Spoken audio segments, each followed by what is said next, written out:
been lying under a rock lately, you haven't seen that Phil Jackson is reportedly taking calls with trade offers for his best player, Kristaps Porzingis. Knicks fans, well, they are not happy. And with that being the case, who better to welcome in than Knicks fan and true loudmouth, my good friend Michael Rapaport. Michael, how have you taken the latest developments emanating from the Garden?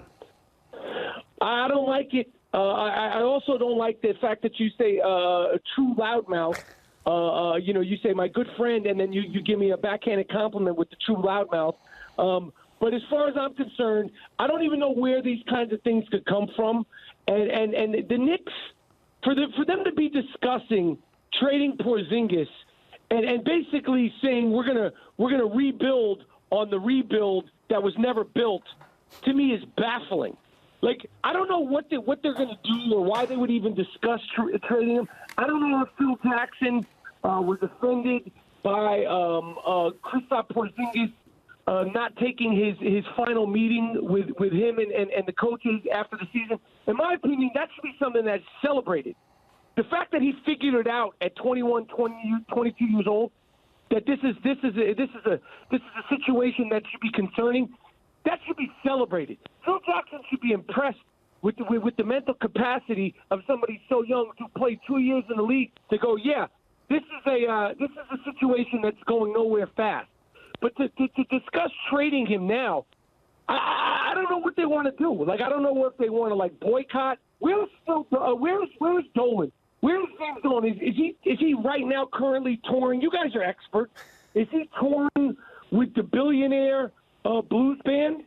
Where is he right now? Well, listen, I think he's playing some, club or bar in New York City right now, if you ask James Dolan. I mean, I don't know where James Dolan is. He's handed off the organization to Phil Jackson. But I'll ask you, say if they get a boatload back, say if they get 2 lottery picks and a player back in return for Kristaps Porzingis because there's concern about him health-wise, do you have any trust that Phil Jackson could actually fleece another organization? No. And you're certainly not going to fleece. You're not going to fleece Danny Ainge. He knows what he's doing. They have the stronger hand. And why would Boston take Porzingis if these health issues are real? Obviously somebody with that build historically, they don't hold up long. He's had a few injuries, but he's still fine. And if Joel Embiid can make it back from the depths of all his injuries, Kristaps Porzingis is still doing well. I just don't know who are we going to get. Avery Bradley and a couple of 19-year-olds who haven't even started shaving from the draft that are basically, it's a wing and a prayer. You never know what these guys are going to turn out to be in the draft. Half of them haven't even finished puberty. So to get rid of somebody who also hasn't finished puberty, Porzingis, but who is starting to get a little facial hair, and I noticed he has a couple of chest hairs popping out of his jersey this year.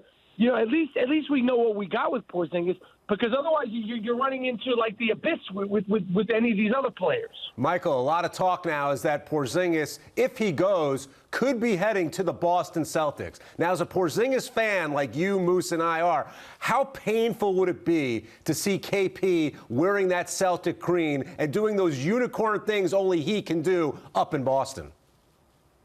I don't know how much more I can take. I've softened, my hate for Boston and disgust for the Celtics isn't what it used to be in the Larry Bird, Danny Ainge, Craig Kite, Robert Parrish, Kevin McHale days. But if they trade him right in our conference and he comes into the Garden dunking and shooting and blocking shots, and we have to deal with that. And then by the time the Knicks, the thing about the Phil Jackson thing and the trading is this. In 2 years, whether he's fired before that or he's not going to stay after the 2 years. So it's we know that Phil Jackson won't be doing what he's doing, the president of basketball operations, 2 years from now. So he's making all these trades to do what? Let's say he trades Porzingis, or let's say he keeps Porzingis, or let's say we pick up this French guy.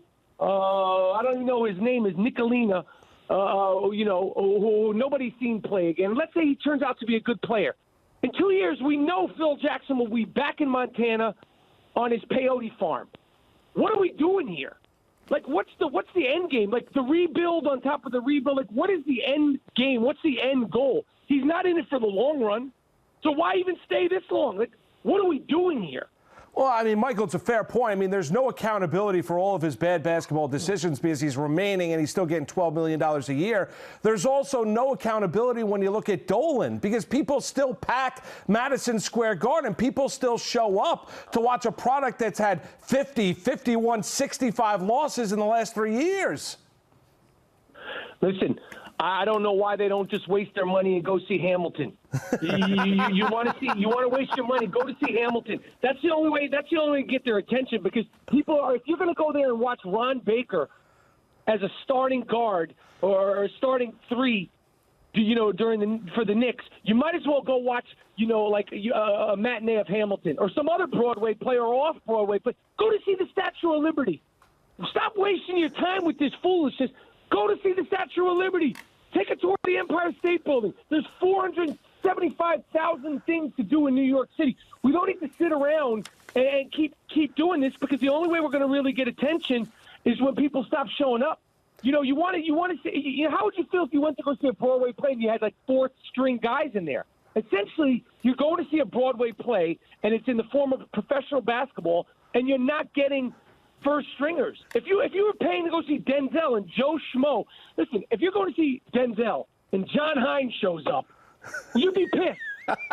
What was that? If you're going to see Denzel on Broadway and then John Hines like, oh, I'm filling in for him, I'm his backup's backup, you want your money back. All right, that's what's happening with the Knicks right now. Michael, first of all, you've never seen me on Broadway. I apologize for the loudmouth comment earlier if you're still upset about that. But you are a big part of the Big Three, which kicks off Sunday at Barclays Center. How awesome is this going to be? I know you're pumped for it.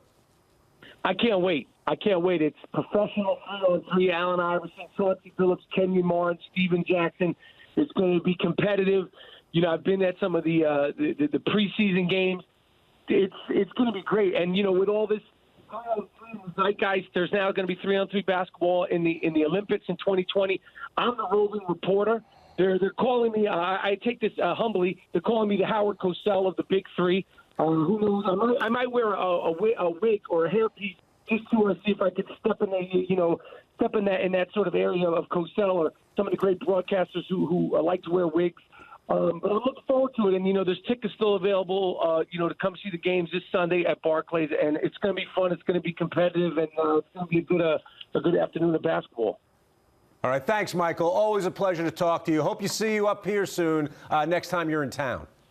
Absolutely. I appreciate you guys. And, just keep me posted if you get any insider information on Porzingis. I'm trying to get some sleep tonight. You got it, Michael. We will send it your way for sure. The great Michael Rapaport joining us here on Loud Mouths.